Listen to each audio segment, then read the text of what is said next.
Hello दोस्तों, 24 मई is world schizophrenia day. आज का दिवस बहुत ही महत्वपूर्ण दिवस है साइकेट्रिस्ट के लिए, क्योंकि आज हम लोग स्किज़ोफ्रेनिया नामक बीमारी का वर्ल्ड स्किज़ोफ्रेनिया डे को मनाते हैं। और इससे ये गंभीर मानसिक बीमारी है, इससे लोगों को इसके बारे में जागरूक करते हैं तथा साथ ही साथ इससे जो उत्पन्न होने वाली जो हमारे अंदर इसके कलंक होता है कि इस बीमारी के लोगों से दूर रहो, ये एक बहुत ही छुआछूत की बीमारी है। कोई ये कहता है, कोई कहता है कि अगर ऐसे लोगों से बात करेंगे तो हमें भी ये बीमारी हो जाएगी। तो ये सारी चीजों के साथ में जो भ्रांतियां हमारे दिमाग में चल रही हैं, जो स्टिग्मा जिनको हम कहते हैं, ये इस बीमारी को हम लोग इस स्टिग्मा को दूर करते हैं 24 मई को। स्किज़ोफ्रेनिया जो व्यक्ति होता है उसके सोचने, समझने और उसके व्यवहार करने में गड़बड़ी होती है। सबसे इम्पोर्टेंट है इसको हम लोग पॉजिटिव सिम्टम्स बोलते हैं, जिसमें कि मति भ्रम यानी हैलुसिनेशंस होते हैं, फॉल्स थिंकिंग जिसको हम डिल्यूजन्स कहते हैं, और हमारे अंदर जैसे उल्टी सीधी वो बातें करने लगते हैं, किसी भी चीज को लेकर उनकी फिक्स थिंकिंग हो जाती है और उनके कानों में आवाजें आती हैं जो कि नहीं होती हैं।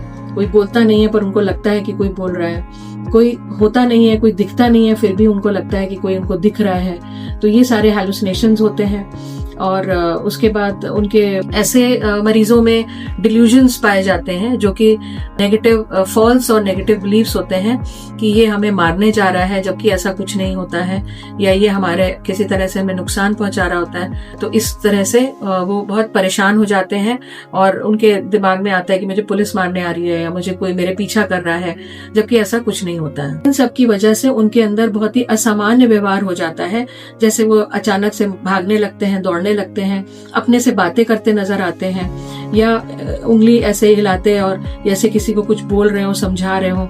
ऐसे लोगों को देखकर जो जनरल पब्लिक होती है उनके दिमाग में बहुत घबराहट और डर महसूस हो जाता है कि ये ऐसे कैसे बिहेव कर रहे हैं। स्किज़ोफ्रेनिया दिवस इसलिए मनाया जाता है, यदि आपको ऐसे लोग दिखें जो इस तरह के व्यवहार कर रहे हैं असामान्य, तो उनको आप जल्द से जल्द एक साइकेट्रिस्ट के पास ले जाएं जो कि ट्रेंड होते हैं ऐसे लोगों को का इलाज करने के लिए। इस बीमारी को जानने समझने के लिए साथ साथ हमें जो है वो अपने दोस्तों और परिवार वालों का सपोर्ट चाहिए होता है ऐसे व्यक्ति को। और साथ में ऐसे व्यक्ति मरीज को जब अब लेके जाते हैं साइकेट्रिस्ट के पास, तो वो ठीक से दवा नहीं खाते या ठीक से इलाज नहीं कराते, क्योंकि उनको लगता है कि मुझे कुछ हुआ ही नहीं है, मैं बीमारी नहीं हूँ। तो ऐसे व्यक्ति के साथ में बहुत पेशेंस की जरूरत होती है।